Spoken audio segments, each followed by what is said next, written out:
मित्रों नमस्कार। आप हैं बसंत गुरु जी के साथ सक्सेस मंत्र में। मेरे एक मित्र थे, बड़े पिलपिले, बड़े आलसी, पर ख्वाब बहुत बड़े बड़े देखते थे। उनकी स्वप्न इतनी हाई फाई हुआ करते थे मित्र, कि ऐसा लगता था कि इस व्यक्ति के पास अकूत माइंड है। वाह, कितनी हाई माइंड है, इसका दिमाग कितना है, ये कितना जबरदस्त काम कर सकता है। उसकी बातें, उसकी प्लानिंग, उसका विश्लेषण करने की क्षमता, उसकी तर्क शक्तियाँ और उसके ख्वाब दिखाने की तकनीकी, यानी प्रस्तुति, बात करने का लहजा, बात करने का ढंग, अपने बात को सही साबित करने का कितना बेस्ट तरीका उनके पास हुआ करते थे। और हम लोग उनको कहते थे, वाह भाई, इस कुदरत ने इनको बड़ी लाजवाब चीज़ दिया है, बड़ी लाजवाब चीज़। पर वो ज़िंदगी में फेल हो गए। पिलपिले क्यों? क्योंकि वो फेल हो गए। फेलियर को कोई आदमी ठोस, कोई आदमी ऐसा नहीं कह सकता ये आदमी बड़ी मजबूत है। और मेरे एक और मित्र था, हम सब साथ साथ खेला कूदा करते थे।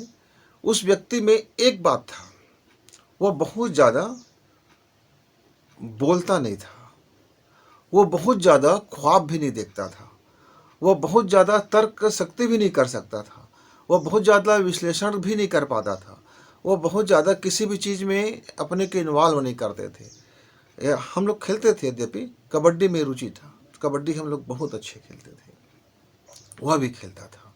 एक दिन उन्होंने, हम जब घूमने गए थे तालाब के पास, तालाब की तरफ, तालाब में हम लोग बैठे हुए थे मेड़ के पार में। उस समय हम गाँव में तालाब में अपनी हम बैठ करके चर्चाएं किया करते थे। हम बचपना में तालाब के पास में एक पेड़ हुआ था, बड़ा पेड़ होता था, इमली का पेड़ था, उसमें बैठते थे, बैठ करके चर्चाएं करते थे, इधर उधर की बातें होती थी। तब उन्होंने मुझसे कहा कि मित्र, मैं अपना माइंड सेट कर लिया हूँ कि मुझको कलेक्टर बनना है। और ये बात कब की है? जब हम 5वीं या 6वीं क्लास में रहेंगे, 6वीं क्लास की बात है। तो मैंने पूछा उनसे, ये होता क्या है कलेक्टर मित्र? तो बोले, मैं जानता तो ठीक से नहीं हूँ, पर यह है कि हमारे गांव में जब आप नहीं थे ना, तो एक दिन आया था, लाल बत्ती वाले साहब आया था। और मैंने पूछा तो उन्होंने बताया, घर में मेरे मम्मी पापा ने बताया कि बेटा वो कलेक्टर है, उसके पास ये जो बंदूकधारी गार्ड्स होते हैं ना, उनकी सुरक्षा में लगे होते हैं, और ये पूरे जिले भर का ये माइंड पावर इनके पास होता है, माइंड गेम कर सकता है, ये जिले भर की रखवाली करता है, सुरक्षा करता है, विकास कार्य करता है, इसको जो चाहिए शासन के नियम के हिसाब से वो सब करता है, ये इनके पास बड़ी पावर होता है। तो मैंने पूछा था, पापा तो फिर यदि हमको किसी चीज़ को बदलना है, कहीं विकास करना है, कहीं बेहतरीन करना है, अपने गांव को बहुत शानदार बनाना है, कि सड़क हो, बिजली हो, साफ़ सुथरा पानी हो, हॉस्पिटल हो, विद्यालय हो, और तरह तरह चीज़ की सुविधाएं हो, सबके खेलने कूदने का हो, आदमी कोई गरीब ना हो, सबके पास में एक अच्छा बिल्डिंग हो, सबके पास अच्छा कपड़ा हो। तो इस सब को यदि मैं ऐसा करना चाहता हूँ तो मैं क्या कर सकता हूँ? तो पापा ने बताया कि बेटा आपको फिर कलेक्टर बनना पड़ेगा। क्यों? क्योंकि उसके पास गवर्नमेंट का सबसे हाई पावर होता है अपने जिला को कंट्रोल करने का। तब से मैंने सोच लिया मुझको कलेक्टर बनना है। तो आपने पूछा किसी से कि ये बना कैसे जाता है? तो बोले, हाँ पूछा ना, पापा से पूछा। तो बोला कि आपको मन लगा के पढ़ना होगा, सभी विषय में आपको अपनी पकड़ पूरा मजबूत बनाना पड़ेगा। ऐसा कोई चीज़ नहीं छोड़ना है कि आपको ये भूल से कि मुझको पास होने के लिए 10 क्वेश्चन पढ़ लिया और देखा जाएगा पास होंगे नहीं, ऐसा नहीं, आपको पूरा पढ़ना है। कितना नंबर आता है उससे कोई मतलब नहीं है, ज्ञान भरपूर चाहिए। उस दिन से मैंने सोच लिया, पक्का वाला सोच लिया, मुझको बनना है तो कलेक्टर बनना है, इससे कम में कोई बात नहीं। मित्र, उस दिन से मैं देख रहा था कि उस मेरे मित्र की सारी इधर उधर की मटर गश्तियाँ, खेल कूद, और जो घूमने निकलना, रविवार को पिकनिक में जाना, जंगल की तरफ जाना, और उधर घूमना, गांव घूमना, मामा गांव जाना, फूफी गांव जाना, मामा इधर उधर जितने भी है, और आपका जो विवाह में, शादी में जो डांस है, वगैरह वगैरह सारे काम को उन्होंने बंद कर दिया। वह एनी टाइम जब भी मिलता उसको कोई न कोई विषय उठा के पढ़ने लग जाता। यद्यपि उनको पता है आज का गणित उन्होंने पूरा कर लिया, होमवर्क भी पूरा कर लिया, सबका होमवर्क पूरा कर लिया, फिर भी वह अपना खाली समय जाया नहीं करते थे। वह किसी न किसी सब्जेक्ट को लेकर के पढ़ने को बैठ जाते थे। आखिर उन्होंने और एक काम कर लिया था अपने जिम्मे में। पड़ोस में बैठते थे, एक दादाजी था जो काफ़ी उम्र का था, 70-80 साल का रहा होगा। उनको वह अखबार पढ़ पढ़ के सुनाते थे और उनका अपने तरफ से मायने भी बताते थे। उस अखबार में जो बातें होती थी उनसे उनकी चर्चा भी होती थी। और शाम को हम लोग जब घूमने जाते तो हम लोगों से वो आज के अखबार में क्या क्या बातें हैं, दुनिया कहाँ है, कैसे हो रहा है, कहाँ आश्चर्यजनक बातें हुई है, कहाँ कौन कितना वैज्ञानिकों ने क्या क्या खोज कर रहे हैं, वैज्ञानिक कैसे बनते हैं, इंजीनियर क्या काम कर रहे हैं, इंजीनियरिंग का काम कैसे होता है, बैंक में अधिकारी होते हैं वो कौन से पढ़ाई के रहते हैं, बैंक वाले कैसे अधिकारी बन जाते हैं, कैशियर कैसे बनते हैं, मैनेजर कैसे बनते हैं, और ये वोट पावर क्या है। मतलब ये सारी बातें ऐसी ऐसी बातें जो था, जो हमारी बचपना में उस समय हमारे हिसाब से हमारे दिमाग के ऊपर था। वे धीरे धीरे हमसे बोलने लगे और हम क्या देखते हैं, जो मेरा जो मित्र था जो बहुत बोलता था, बहुत बोलता था, बहुत हमको लगता था ये बहुत होशियार चंद है, बहुत तोप चंद है, ये बहुत हीरो है। जैसे जैसे उम्र बढ़ता गया वो लफाड़ू बनता गया, वो लफंटूस बनता गया। वे इधर उधर की बातों में बहकने लगे, वे वो चक्कर और घन चक्कर में फंसने लगे। उनके जीवन की डायरेक्शन पूरी तरह से मटर गश्तियों में चले गए।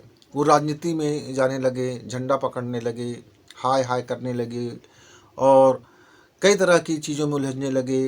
वे वासनाग्रस्त हो गए, विषयग्रस्त हो गए और कई तरह की नशा पानी करने लगे, गुटखा पाउच खाने लगे और दुनिया भर की चीज़ें करने लगे।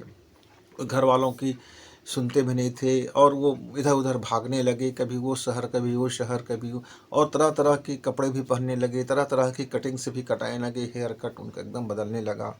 और मेरा ये जो मित्र था अभी भी वही था कि वह अभी भी जब भी कुछ वक्त मिलता कुछ न कुछ पढ़ते रहता। धार्मिक पुस्तक है, सामाजिक पुस्तक है, वैज्ञानिक पुस्तकें हैं, अपने विषय की पुस्तकें हैं, न्यूज़पेपर है। मतलब ऐसा कोई भी सब्जेक्ट नहीं था जिस पर वो पढ़ाई नहीं करता था। वो पढ़ाई करता था, बड़े मज़े से पढ़ाई करता था। उसने अपना माइंड को सेट कर लिया था। वह माइंड सेट हो गया था कि सिर्फ मुझको अधिकतम ज्ञान प्राप्त करना है। जब मैं बड़े हो जाऊं, जब मैं अपना स्नातक हो जाऊं, तब मैं जब फाइट करूं, जब कलेक्टर बनने की अपनी प्रतियोगी परीक्षा, तब मुझको कोई अड़चन ना आए। इस बात को उन्होंने माइंड सेट कर लिया माइंड सेट। मित्र, समय बढ़ता गया, हम लोगों की भी पढ़ाई भी होते गए। मिडिल स्कूल के बाद हम लोग सब अलग अलग हो गए। हाई स्कूल के बाद तो मेरा शहर ही छूट गया, मित्र भी छूट गए। लेकिन उस मित्र में जब भी आता अपना गांव, उस मित्र से मैं बराबर मिलता। हम दोनों खूब बैठ के करते, खूब बातें करते। अब धीरे धीरे मेरा पूरा रुझान और मेरी पूरी की पूरी जो माइंड था वो मेरे मित्र की तरफ कन्वर्ट होने लगे, ये पढ़ाकू मित्र की तरफ। और जो मेरा वो मित्र था जो बातचीत में बहुत कलाबाज था, उसके तरफ से मेरा रुझान घटता गया। जब हम करियर बनाने के टाइम हुआ तो वह मित्र अजीब व गरीब दुनिया में जीने लगे थे। और ये जो मेरा मित्र था, उन्होंने एक ही बार में अपना कलेक्टरी पास किया और कलेक्टर बने और अपनी उच्च सफलता भी प्राप्त किया। वह इतने ज़बरदस्त अपने आप को ढाल लिया था मित्र कि ये उच्च उपलब्धि माइंडसेट से ही मिलता है। यह ज्ञान मुझको प्राप्त हुआ। यदि आपको कोई ज़बरदस्त उपलब्धि हासिल करना है तो निश्चय करना सबसे बड़ी ज़रूरी है और उस निश्चय को फॉलो करना, केवल मुंह जबानी नहीं। उस पर आपको इन्वेस्ट करना पड़ेगा अपना टाइम, अपना माइंड, अपने संकल्प, अपना निश्चय। आपको तमाम अन्य चीज़ों की कुर्बानी देना होगा। जैसे आप दिन भर खेलेंगे, कूदेंगे, नाचेंगे, इधर उधर मटरगश्ती करेंगे, दुनिया भर की बात सोचेंगे और आप सोचेंगे कि आपका निश्चय बड़ा पक्का है कि आप शानदार बनने वाले हो, पर आप उस पर फॉलो नहीं कर रहे हो। आप किसी की बात तो सुन रहे हो, वाह वाह भी कर रहे हो, बहुत अच्छी बात है भी कह रहे हो, समझ भी रहे हो, बुझ भी रहे हो, पर आप फॉलो नहीं कर रहे हो। तो जब आप फॉलो नहीं करेंगे तो आपका निश्चय अधूरा हो गया, तो फिर आप पिलपिले हो गए। आपके भीतर में ठोस कदम उठाने की शक्ति, सामर्थ्य नहीं रहा। और सामर्थ्यहीन व्यक्ति को कभी उपलब्धि नहीं मिलता। मित्र, शक्तिशाली व्यक्ति को ही उपलब्ध हासिल होता है। कोई भी व्यक्ति को तभी कोई उपलब्धि हासिल होता है जब वह समर्थशाली होता है, और सामर्थ्यशाली बनने के लिए आपको अपने निश्चय को फॉलो करना होता है। आप एक बार निश्चय कर लिए फिर फॉलो करें। अब बार बार पलट के ये मत देखें कि उसका क्या है, उसको कितना लाभ हुआ, वो कहाँ पहुँच गए, वो ऐसे हो गए, अरे यार वो ऐसे हो गए, अरे यार वो ऐसे हो गए। आप जब तक अपना माइंड को बिखेर के रखेंगे, वो ऐसा है, अमका है, ढिमका है, उनके पास हुआ है, उनके पास हुआ है, मेरे पास नहीं है, मेरे पास साधन नहीं है, उनके पास साधन है, उनके पास पुस्तक है, मेरे पास नहीं है, उनके माता पिता बहुत अच्छे हैं, मेरे माता पिता पढ़े लिखे नहीं हैं, मेरा ये मैंने जब तक आप तुलना के संसार में अपने को डुबो के रखोगे तो निश्चित तौर से आपकी जो जितनी भी सफलता होगा वो सब टूटा फूटा कटा फटा होगा और छोटे छोटे खंडों में होगा, न वो सार्थक होगा।